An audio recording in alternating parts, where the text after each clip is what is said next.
Sir நீங்கள் 2 பேரோட ஸ்டேட்மெண்ட்டையும் நீங்கள் பார்த்துருப்பீங்க அப்படின்னு நினைக்கிறேன். நான் திரு எடப்பாடி பழனிசாமி இதை எடுத்துக்கலான்னு நினைக்கிறேன். நீங்கள் இன்னுமே வராத ஒன்றை புலி வருதுன்ட்டு பூச்சாண்டி காட்டுகிறார். இந்த ஆட்சியினுடைய அவலங்களை மறைக்கக்கூடிய கோல் போஸ்ட் மாற்றக்கூடிய அரசியலை செய்கிறார்னு சொல்கிறாரு.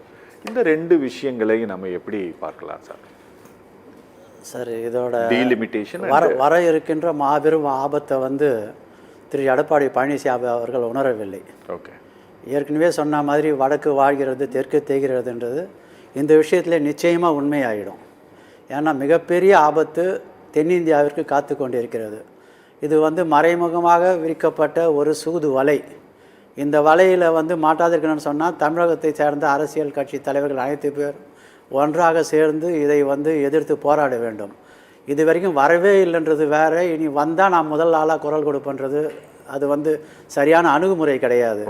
அது வந்து எப்படி போகுன்னா புலி தலையை விட்டுட்டு வாழை பிடிக்கிற கதையாக போயிடும். ஏன்னா இதில் வந்து நமக்கு அவங்க அமித்ஷா என்ன சொல்கிறாருன்னு சொன்னால், இருக்கின்ற 39 பேரில் வந்து குறைய மாட்டேன்றாரு. நம்ம பிரச்சனை அது கிடையாது. வட இந்தியாவில் வந்துட்டு பாப்புலேஷன் க்ரோத் வந்து கட்டுக்கடங்காத போயிட்டு இருக்கிறது எல்லாருக்குமே உண்மை தெரியும். தென்னிந்திய சேர்ந்த ஆந்திரா, கர்நாடகா, கேரளா, தமிழ்நாடெல்லாம் இதில் மாபெரும் வெற்றியை கண்டு இருக்கு. இன்ஃபேக்ட் 2.1 இருந்த பாப்புலேஷன் க்ரோத் வந்து இப்போ வந்து 1.4க்கு வந்திருக்கு. அந்த அளவுக்கு நம்ம பாப்புலேஷனை குறைச்சிருக்கோம். நீங்கள் வந்து சென்சஸ் வந்து பாப்புலேஷன் அடிப்ப சென்சஸில் என்ன தெரியும் இவ்வளோ பாப்புலேஷன் இந்த ஸ்டேட்டில் இருக்குன்றது புரியும். அப்போ ஓவராக வந்துட்டு பாப்புலேஷனே கண்ட்ரோல் பண்ணாத வந்துட்டு இருக்க ரிசோர்ஸஸ் எல்லாம் நாசம் பண்ணுற வட இந்திய மாநிலங்களுக்கு வந்து நீங்கள் ரிவார்ட் பண்ணுற மாதிரி 540லேருந்து 848 வந்து பார்லிமெண்ட் சீட்ஸு இன்க்ரீஸ் ஆகி அதில் வந்து அவங்களுக்கு 2/3 அவங்களுக்கு போயிடும்.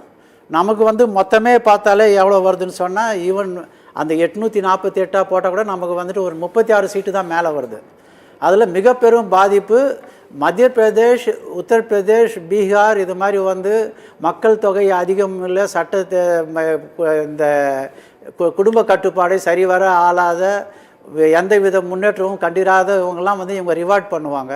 ஓகே, நம்மளை எல்லாத்தையும் வந்து சின்சியராக பண்ணி வந்து எந்த இதில் ஆங்கிளில் பார்த்தாலும் வந்து இந்த தென்னிந்திய மாநிலங்கள் வந்து எல்லாத்துலேயுமே க்ரோத் டெரிபிளாக இருக்குது. என்ன ஆகுன்னு சொன்னால் நம்மளால் எதுவுமே பண்ண முடியாத போய்டும். நம்ம மைனாரிட்டி, மைக்ரோஸ்கோபிக் மைனாரிட்டியாக போயிடுவோம். 845 சீட்டு ப்ரொஜெக்ஷன் வருது. அதில் வந்து வெறும் நீங்கள் வந்து 145 சீட்டை சதர்ன் ஸ்டேட்டில் வச்சுட்டு நீங்கள் எதையுமே பண்ண முடியாது. எதுலேருந்து நிதி பங்கீடாக இருந்தாலும் சரி, இல்லை வேறு எந்த பங்கீடு அதிகார பங்கீடாக இருந்தாலும் சரி, பார்லிமெண்ட்டில் அவங்க கண்ட்ரோல் பண்ணாங்கன்னா நம்ம வந்து இல்லை அவங்களும் இந்தியன் தான் நம்மளும் இந்தியன் தான் சொல்கிறதெல்லாம் வந்து கேட்குறதுக்கு நல்லா இருக்கும். பட் உண்மையான நிலை என்னன்னு சொன்னால் வந்து ஒரு குறிப்பிட்ட பிரிவினர் வந்து நம்மளை கண்ட்ரோல் பண்ணுறது வந்து திருப்பியும் ஸ்டார்ட் ஆகிடும். அதை வந்து நீங்கள் எந்த விதத்தில் ஏன்னா இது வந்து சென்சஸ்க்கு இது வந்து கமிஷனர் வந்துட்டு என்ன சொல்கிறாரோ அதை எதிர்த்து நீங்கள் கோர்ட்டுக்கு போக முடியாது. ஆக்ட்லேயே கிளியராக இருக்குது.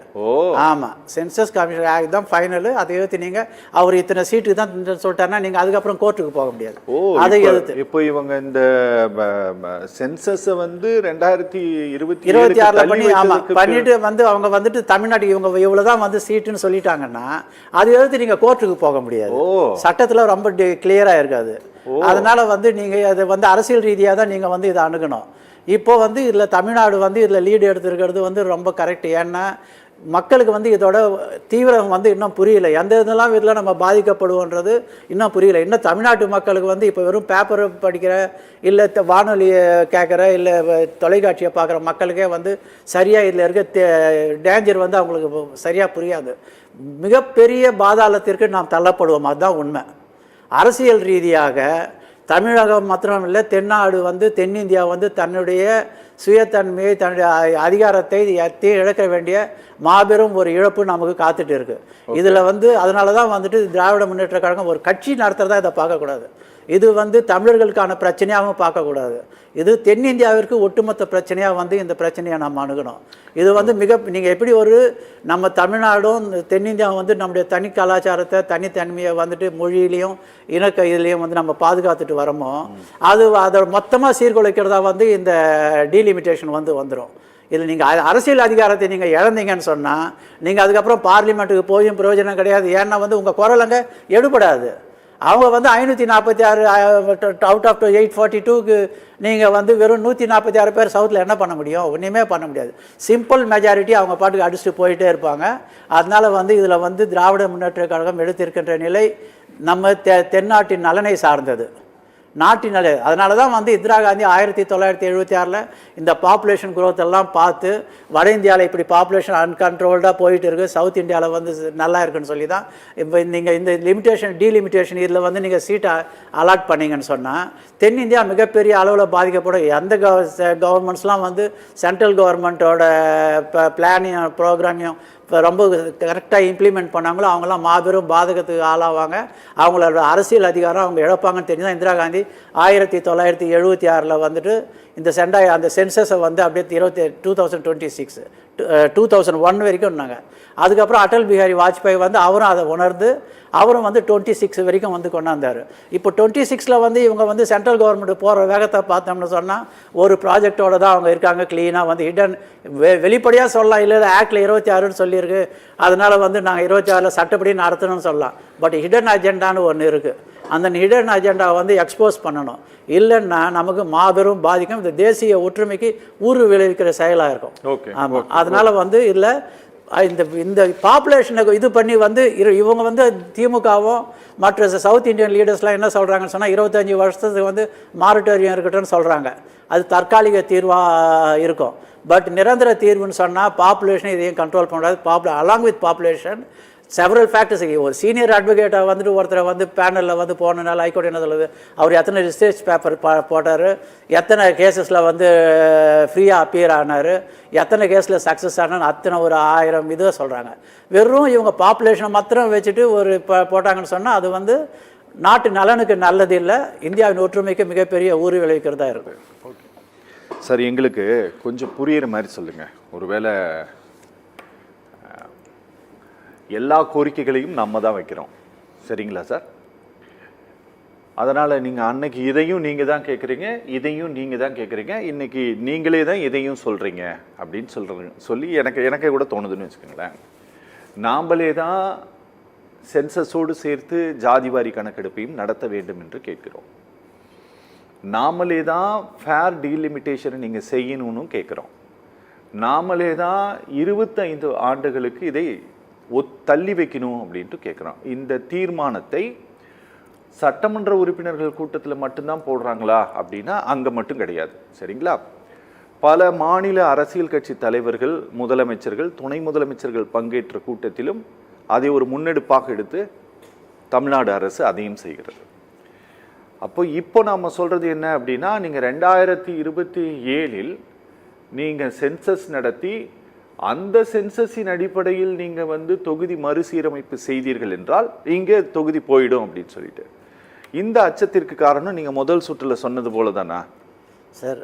நீங்கள் ஜாதிவாரி கணக்கெடுப்புக்கும் மக்கள் தொகை கணக்கெடுப்புக்கும் வித்தியாசம் இருக்குது. ஓகே, ஜாதிவாரி கணக்கெடுப்பு வந்து மக்கள் தொகை கணக்கெடு ஒரு அங்கம் தான். ஓகே, இவங்க முதல்ல எதிர்கட்சிகள்லாம் என்ன கேட்டாங்கன்னு சொன்னால், ஒரு குறிப்பிட்ட ஜாதியின் ஆதிக்கம் வந்து எல்லா இடத்துலையும் இருக்கு, உண்மையாக பிற்படுத்தப்பட்டவர்களுக்கும் உதாரணமா வந்து நீதிபதிகள் நியமனம் வெறும் 3 விழுக்காடு இருக்கிறதா சொல்லப்படுகின்ற ஒரு இனத்தின் ஆதிக்கம் 90% மேல அந்த நீதித்துறையில இருக்கு. அது வந்து யாரும் மறுக்க முடியாத உண்மை அது. அதனால அதே மாதிரி வந்து மண்டல் கமிஷன் வந்த அப்புறம் தான் பேக்வர்ட் கிளாஸஸ்க்குலாம் வந்து சென்ட்ரல் கவர்மெண்ட்ல பிரதித்துவம் கிடைச்சிடுச்சு. அதனால எல்லாருமே வந்துட்டு ஒரு பொதுவாக ஒரு குற்றச்சாட்டினான்னா பேக்வர்ட் கிளாஸஸ் வந்து இந்தியாவில் வந்து நெக்லெக்ட் பண்ணுறாங்க, ஃபார்வர்ட் கமிட்டி மாத்திரம் எல்லா பலனையும் அனுபவிக்கிறது ஒரு குற்றச்சாட்டு இருக்குது. அந்த குற்றச்சாட்டில் உண்மை இருக்கா உண்மை இல்லையான்னு எப்படி நமக்கு தெரிய வரும்னா ஜாதிவாரி கணக்கெடுப்பு நடத்த தான் தெரியும். ஜாதிவாரி கணக்கெடுப்பு இப்போ ஆமாம், மக்கள் தொகை கணக்கெடுப்பு வந்து அரசியல் சட்டத்தின் இன்றியமையாத ஒரு அங்கம் அது.